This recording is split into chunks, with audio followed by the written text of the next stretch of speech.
It's now recording. Here we go. 13A and B. Let's have a look. 13A and B, you've got 8 laws, index laws that you would have learned since year 7 to now. Index laws is just a shortcut for repeated multiplication. Yeah? So let's test your memory. Index law number 1. A to the power of m times a to the power of n. What can that be simplified to? Let's go with Lockie. AM plus n. Beautiful. AM plus n. Write that in. Here's an example for those who may still be sort of revising or refreshing. A to the power of m, as long as the bases are the same. So if I gave you 3 to the power of 3 times 3 to the power of, let's go 4. What that actually just means is you're saying 3 times 3 times 3. So if you wrote it out, it's pretty logical. It's 3 times 3 times 3. That's your 3 to the power of 3. Then you're saying times 3 to the power of 4. So it means 3 times 3 times 3 times 3. That's 4 of them. Makes sense why you add. It wasn't because it was a rule. It was because logically, that's what you're doing. 3 cubed is this times 3 to the power of 4. So if you count them, 3 times 3 times 3 times 3 times 3, that's 7 of them. 3 plus 4. Yeah? So that's where the rule comes from, or the idea. Similarly with rule number 2. Index law number 2. A to the power of m divided by a to the power of n. What would that be? Let's go with Namafi. What does this simplify to? M minus n. Beautiful. And this concept really just follows on with division. You got multiplication, you got division. So here's another example, just so you can relate to it. If I gave you as an example, let's go with 3 to the power of 4. Let's flip it around. And divided by 3 to the power of 2. Why do we subtract the powers? Well, same concept again. If you write out 3 to the power of 4, it's 3 times 3 times 3 times 3. You got 4 of them. And you're dividing by 2 of them. 3 times 3. Logically, though, when you're doing your multiplication, you can actually split that up. You can split it up as 3 over 3 times 3 over 3 times, now there's 3 on the top, there's 3 on the top there, but what goes in the denominators here? Think about it. That's 3 times 3 times 3 times 3. So I've got 3 times 3 times 3, 4 on the top. There's 2 on the bottom. What goes on the bottom? 3 times 3, how do I write this value? What's 3 as a fraction? 3 over 1. Yeah, so this has to be a 1 here. So that's why when you cancel it, think about it. What's 3 divided by 3? We all know it's 1. And then 3 divided by 3, it's 1 again. So we see a pattern that if there's 4 on the top, there's 2 on the bottom, 2 of them will get cancelled out. So that's why we say 4, take away 2. How many do you have left over? 2. That's why the rule says 4 take away 2 gives you 3 squared. So all of these rules is basically logic.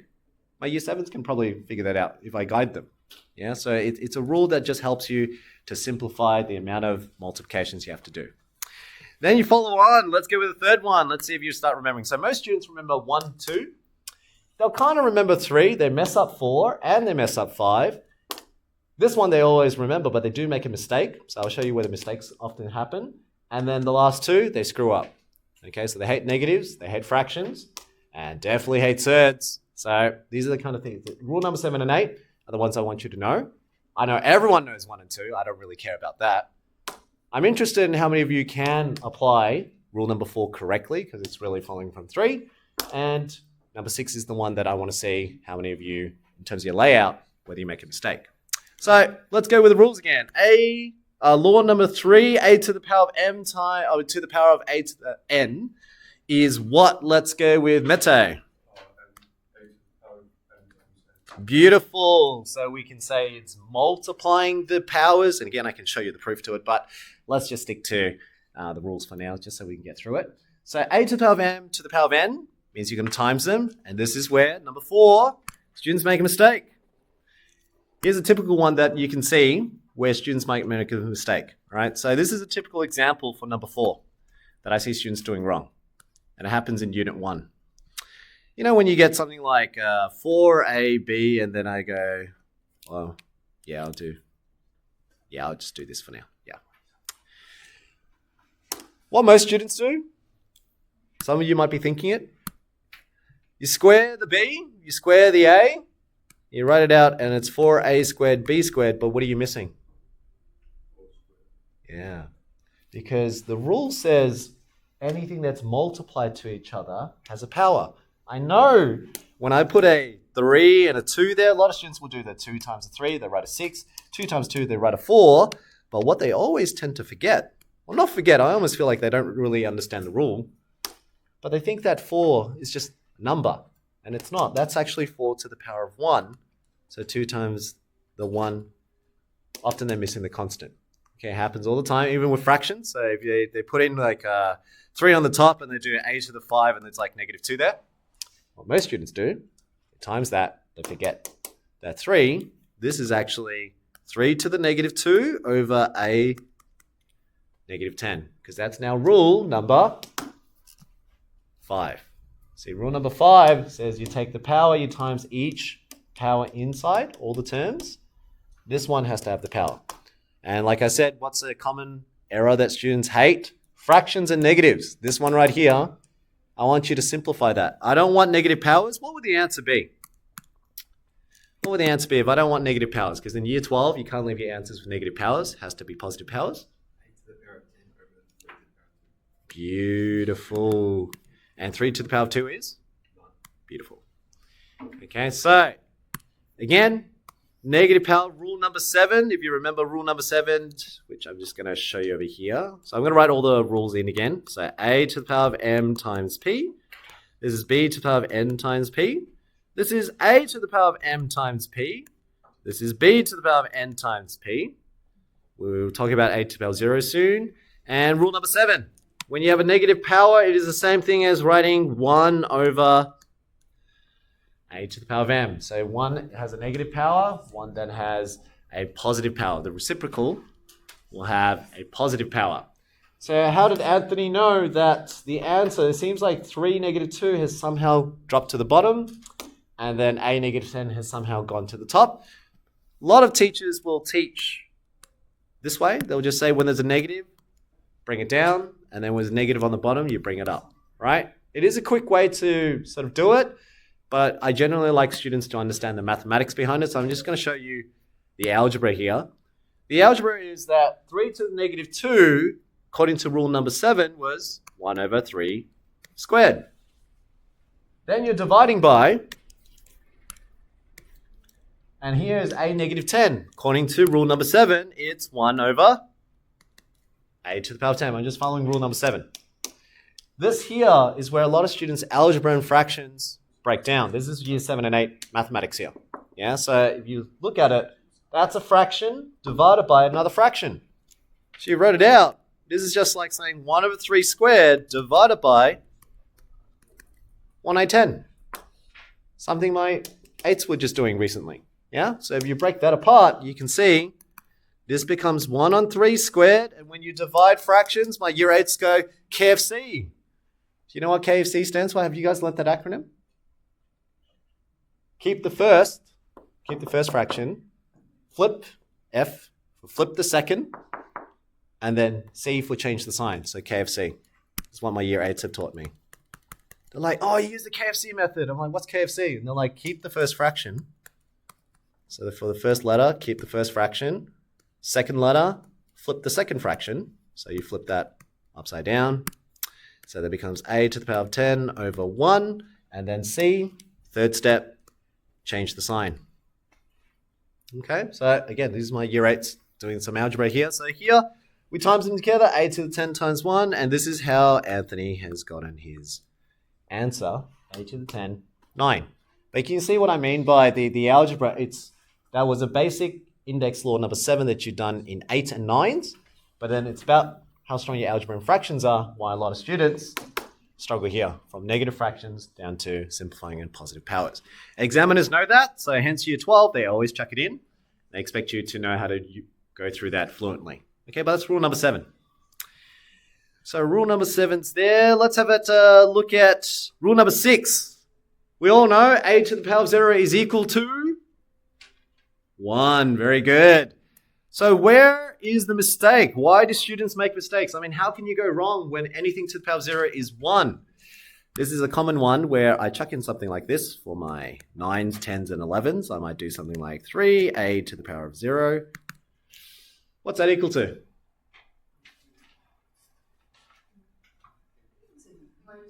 Yeah, that's right. See, a lot of students think it's still 1 because they're still following. Every time they see a 0, they think, yep, everything's 1. But that's missing that concept of, well, what is this really saying? That's saying negative 3 times a to the power of 0. BODMAS. Yeah, index comes first, and then you've got your multiplication. So the order of operations had always mattered. So BODMAS, if you break that apart, it's actually negative 3 times a to the 0, and that becomes negative 3 times 1, which makes sense. It's negative 3, not 1. Okay, that's a common, simple error that I put in for my year 9s. In year 11, they normally mix it up when you get a whole bunch of fractions and brackets. That's where students make mistakes. Okay, but rule number 6, typical one. So when you see 0, don't immediately jump to thinking it's 1. Break it apart if you tend to make mistakes. If you don't, then move on. And your last one, a lot of students tend to forget this one. Rule number 8, it's like the curse of all index laws. Anyone remember? What's the nth root of a to the power of m? What's that equal to again? Hands up if you know. Numafi. We'll say that again. A to the power of... Yep. Like that? It is correct. You just need the times in between them, or simplify that as a to the power of m over n. Okay? So, and again, this is the one that students tend to forget, and it happens when you see surds or cube roots, such like that. Those are the ones we use rule number 8. Okay, so you'll find that as you're going through the exercises, there'll be some that requires you to know that. Now, I'm just going to remind you again, when you have the square root of a, that is equivalent to a to the power of half. Very good. And again, that's rule number 8. Square root, technically you should put a 2 there, but because you're saying square, we're too lazy to write the 2, so that's why we don't put a 2 there. But technically, the n in front of the root actually tells you which type of root. Is it a 3rd root, which means cube root, or is it a 4th root, or is it a 5th root? That's what the number is. So technically, that's meant to have a 2 there, and a currently, even though we don't write it, should be a to the power of 1. So according to rule number 8, that's my power m, so that's why it's 1 here, and that's my nth root, that's where the 2 comes from. So it means that if I asked you, what is the 3rd root of a, that equals what? What's the root of a? So cube root of a is essentially what I'm asking. What's cube root of a written as an index form? Elena? Beautiful. A to the power of a 3rd. Okay? And so when you get problems with any powers, so for example, and I showed it my year 12 and I was surprised that they were surprised. It's like, oh, you can do that? So I gave them something like a to the power of 2/3. Let's go 2 equals 8, hypothetically, right? Mathematically, you know, to find a, get rid of this times 2. What's the opposite of times 2? Divide by 2, very good. Divide 2 on both sides. 2 divided by 2 is 1. So you're now left with this problem. A to the power of 2/3 is equal to a divided by 2 is 4. And then my year 12's got stumped here early on in the unit 3, term 1. And they're like, no idea. They can get rid of a square. They can get rid of a cube. I gave them this.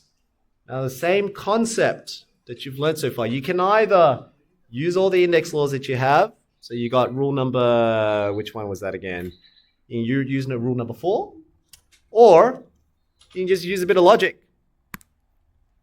So you want a to the power of 1. True, because you're trying to find a. So you want a 1 there. How can I make this a 1? Anyone have a clue? How would you approach this? What would you do to both sides to make it a to the power of 1?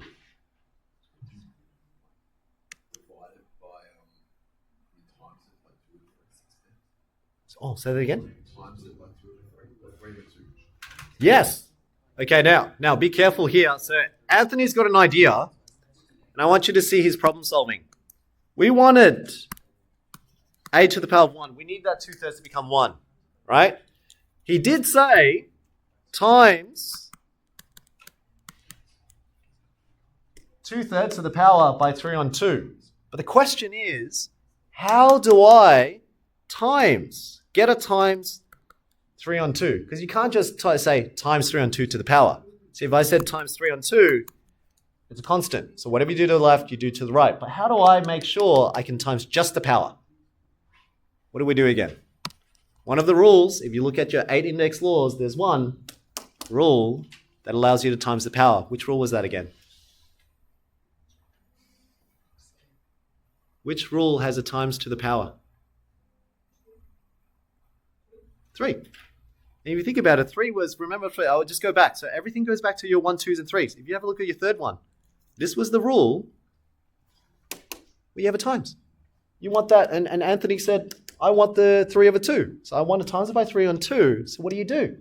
It means a to the power of n, which we had as a to the power 2/3. All you have to do is say on the left side, do to the power 3 on 2. Whatever you do to the left, you do to the right. So what I'm saying is, come back to this one, and all you had to do is, if you wanted that times 3 over 2, was you just simply say, well, on the left, I'm going to do to the power of 3 on 2.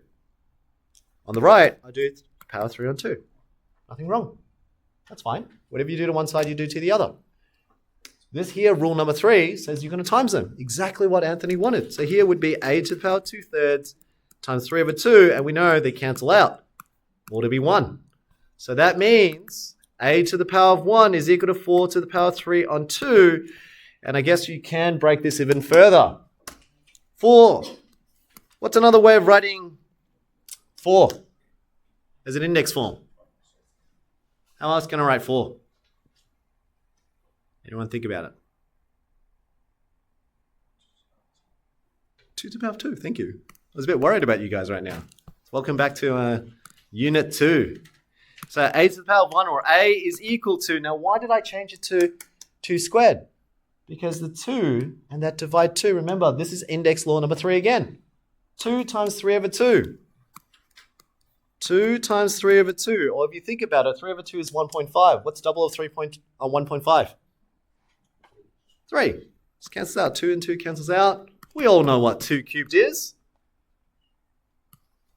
8.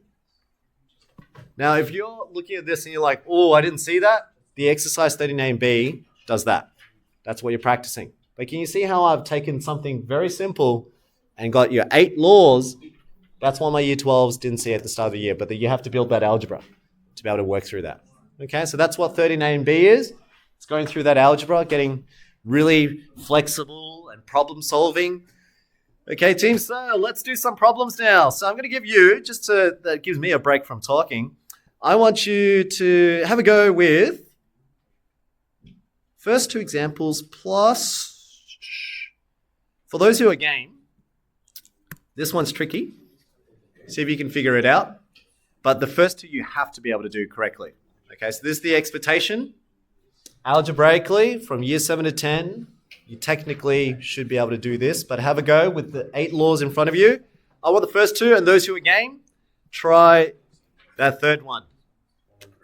Okay, I want to see if you can simplify that 12G, and obviously, I'll show you how to do that and that, unless you already know how to. Okay, but let's give you 5 minutes each, so I'll give you 15 minutes. 5 minutes each, so 15 minutes to complete 3 questions, and we'll go through the answers. I'm going to pause the video. I'll pause the video just for a second. Have a go with these 2 examples. Just a couple of expressions, but let's go. So same thing, always try to break down the bases. Problem is the 6 and the 9. 9 can be broken down to 3, but 6 has a 2 and a 3. And it's okay to have a 2 and a 3. There's nothing wrong. It's 2 times 3, which is 6, to the power of 2n, times 9, which is 3 squared, all to the power of 3. So I'm looking for anything that's the same. And I can see that both of those expressions there have the 3. And you can actually break it apart by using rule number 4, where you can split it up. Remember how I said if you've got multiple terms in the brackets, you could actually break it apart. So let's just continue on with the bottom one as well. So the bottom one, 27 is 3 cubed, so to the power of n. 8 can be 2 cubed to the power of n, times 16 is 2 to the power of 4 to the power of n. So you got 2's and 3's there. So once you break them all apart, you should see there's 2's and 3's. So what do we do in the next step?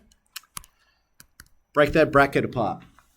This is the only one where you're using number 4. This one you use number 3, 3, 3, and 3. So the first one is rule number 4.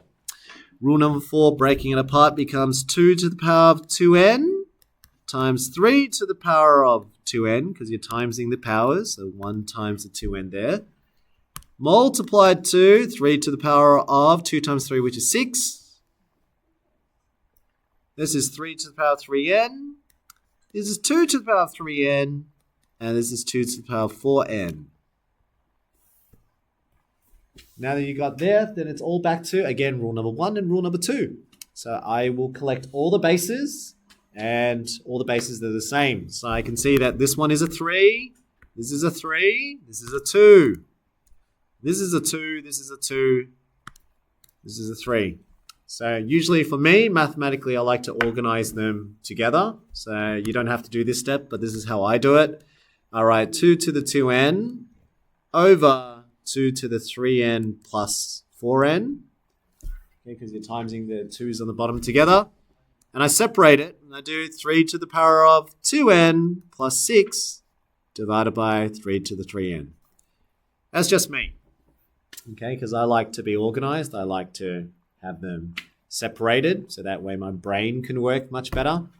So right at that step, I just use rule number 1, add the powers. Rule number 1, add the powers. That's how I separated them. So 3's and 2's. And here's division. Same bases.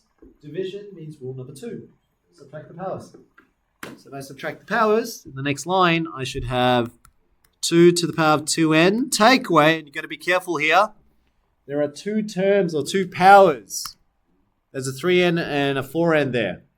So when you take away, make sure to take away both 3n and take away the 4n. Or, you can simplify it. 3n plus 4n is 7n. So you can say take away 7n. Okay, multiplied 2. 3 to the power of, and what's this there? This is 2n plus 6. Take away 3n. So all in all, your final answer should be, what's that? 2 to the power of negative 5n times 3 to the power of negative n plus 6. Yeah. I'm just thinking, normally examiners don't like negative powers, but you can write it as 3 to the power of 6 minus n all over 2 to the power of 5n. That's a nice way of writing it.